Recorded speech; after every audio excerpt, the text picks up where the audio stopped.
I'm afraid to say my cold is now getting the better of me, so I'm going to make this the final question. As luck would have it, it has to do with President Trump. Are you open to doing a podcast with someone who voted for Trump? Yeah, I am, actually. And I've been trying to do that podcast. I am actually hoping to get Peter Thiel on the podcast, which could be interesting for a variety of reasons because there are many other things to talk to Peter about.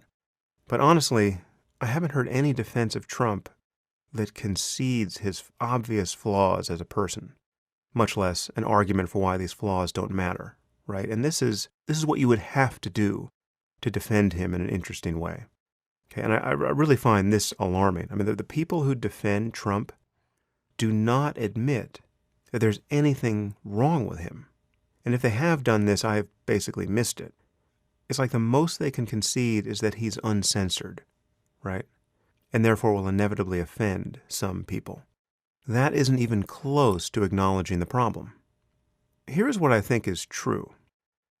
There isn't a single Fortune 500 company or a reputable university or any other respectable institution in this country which has a board of directors, which 3 years ago would have said the following. You know what we need to take our organization to the next level? We need a truly brilliant leader. We need someone with vision and integrity, someone who is ethical and deeply knowledgeable. We need the wisest person we can find to take us forward at this point. You know who we need? We need Donald Trump. Okay. I am confident that had those words been uttered in any boardroom in America, the result would have been derisive laughter. And there are good reasons for that. And yet now Trump is president of the United States. And all the reasons why people would have laughed 3 years ago are even more obvious now. But the people who support him don't concede any of his obvious flaws. They think they've rebranded his pettiness and vindictiveness and boastfulness and dishonesty and inarticulateness as some sort of 21st century virtues.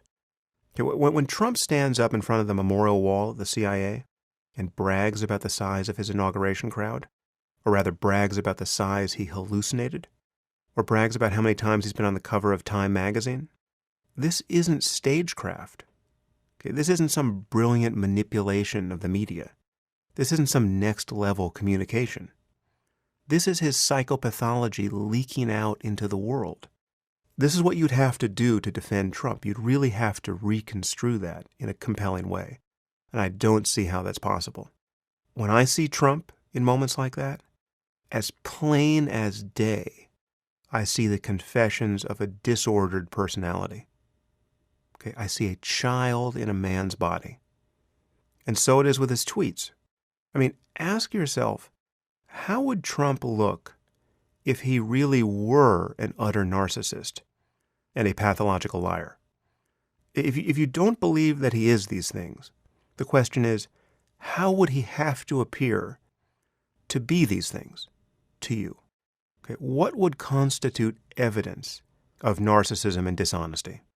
And I think if you can get out of your echo chamber for a second and just dispassionately look at this situation, you will see that Trump could give no more evidence of these things if he tried. To put this in terms that you might more readily understand if you're a Trump fan, this is exactly analogous to the people who claim that jihadists aren't motivated by Islam. So my question to them is, what would jihadists have to say and do in order to seem motivated by their religious beliefs? I mean, talk about these beliefs incessantly, in public and in private? Claim to be motivated by religion and only religion whenever they speak?